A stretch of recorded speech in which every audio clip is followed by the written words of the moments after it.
Hi friends, మిరపకాయ బజ్జీలండి. First శనగపిండి కలిపేసి పెట్టేసుకున్నాను.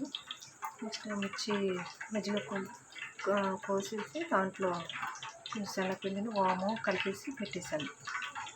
పొయ్యి మీద ఆయిల్ పెట్టేసాను.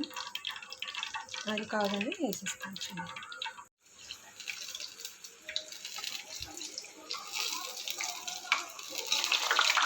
నూనె కాగినాక మనం ఇట్లా వేసేసుకుంటే గోల్డెన్ కలర్ వచ్చే వరకు వేయించుకోవాలి.